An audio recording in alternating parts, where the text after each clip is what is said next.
From the opinion pages of the Wall Street Journal, this is Potomac Watch.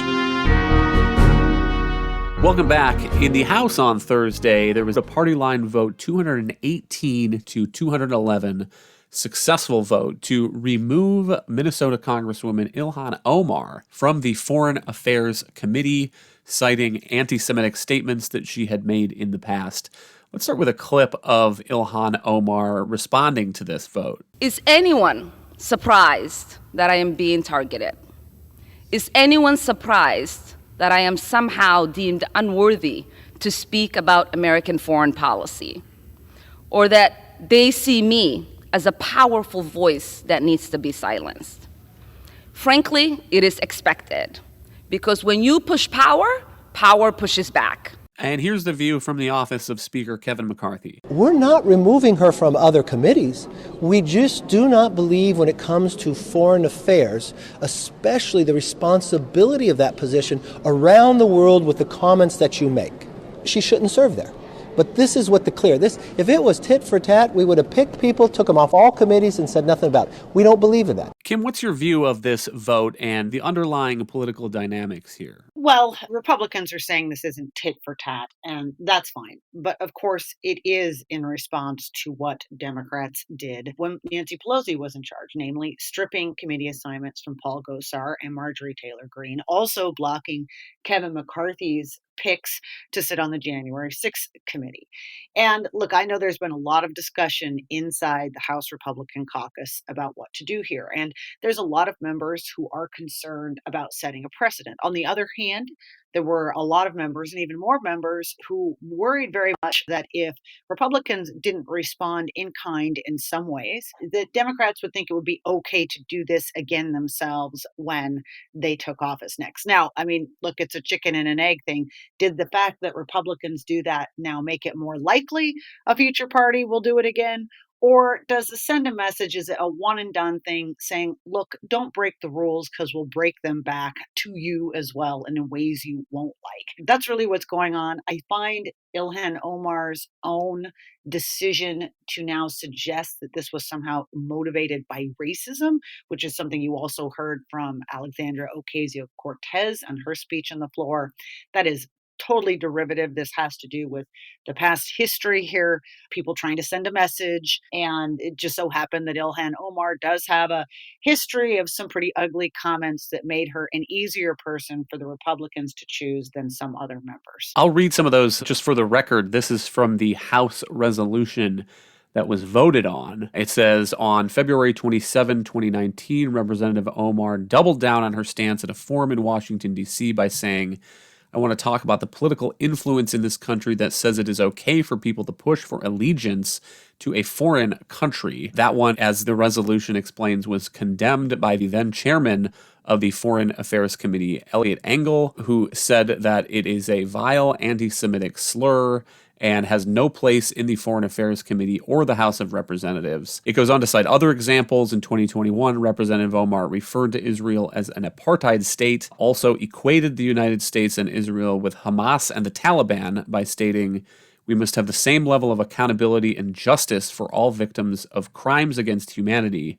We have seen unthinkable atrocities committed by the U.S., Hamas, Israel, Afghanistan, and the Taliban, unquote. And then the resolution says that this is disqualifying from serving on the Committee on Foreign Affairs, a panel that is viewed by nations around the world as speaking for Congress on matters of international importance and national security, unquote. But Monet, I guess I agree with Kim here that it still looks like a bit of tit for tat to me, or at the very least, it is hard to imagine that Republicans would have gone down this route of removing a Democrat from a committee assignment on a party line vote if Democrats had not previously just done the exact same thing. Yes, that seems certain. I mean, I think that the charges that were mounted against Ilhan Omar are pretty severe ones. The comments that she made all about the Benjamins regarding support for Israel and past comments even before she was in Congress that were very clearly anti-Semitic and anti-Israeli certainly were worthy of the ire of Congress and a vote to censure. But the stripping of committee assignments is a line that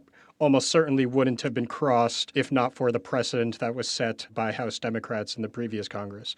I do think that there is a pretty direct comparison between Marjorie Taylor Greene and Ilhan Omar. Marjorie Taylor Greene was also stripped of all of her committee assignments by House Democrats for her invocation of conspiracy theories like QAnon and for anti-Semitic remarks and things of that sort. So it didn't have to do with any kind of official misconduct. It was very much the same vein. They believed that she had views that were beyond the pale and that she basically was an embarrassment to the House and stripped her for that reason. And so Republicans can at the very least say that they're not going any further than Democrats did when they were in the same position. And Democrats are objecting and saying that Marjorie Taylor Greene has now gotten her committee assignments back. And so their argument is, where is the consistency in this?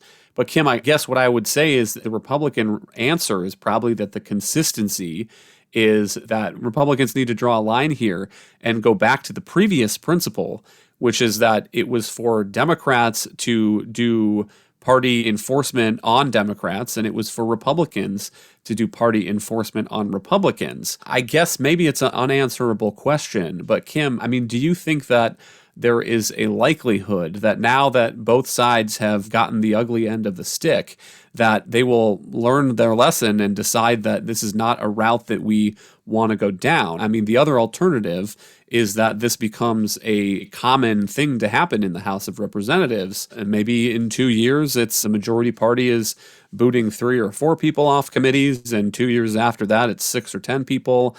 I mean, it strikes me as something that would be embittering for politics in the House. And I say that knowing full well that politics in Washington has already gotten pretty bitter to begin with. This is always the problem. When you break a rule, a standard in an institution, that you break it for life or you make it even worse and things continue to go south down the road. This is why I hope, along with you, Kyle, that they do draw a line here and say, look, now you know how it feels. Let's abandon this practice.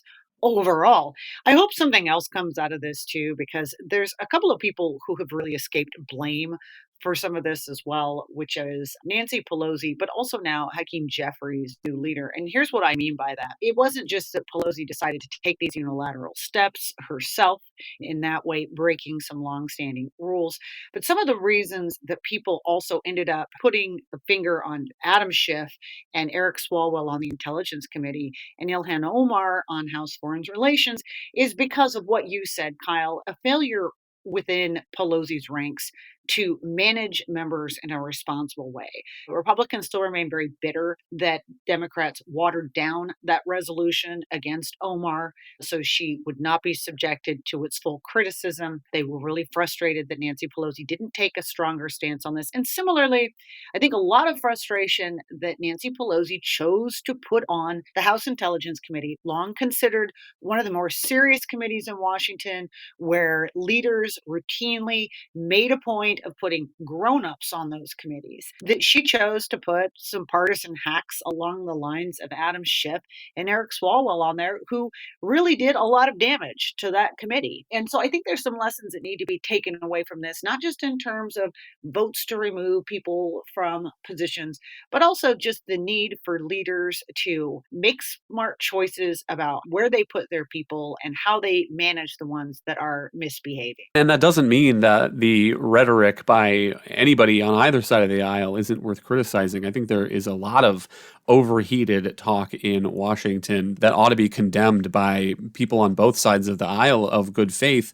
But Monet, I mean, the real problem here is once one party starts trying to police the rhetoric in the other party, it is hard to see where you draw a line on stopping that. And Monet, we'll give you the last word. Yeah, I mean, if I had to bet, it would be that we'd probably get the worst outcome, that neither party is going to be willing to go against the extreme members of their ranks who want to censure opponents for outlandish comments.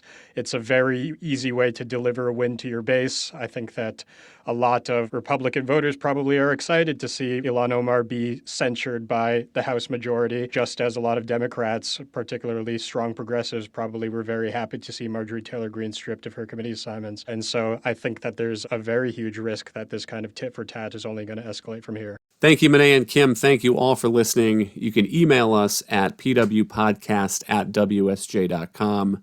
If you like the show, please hit that subscribe button, and we'll be back next week with another edition of Potomac Watch.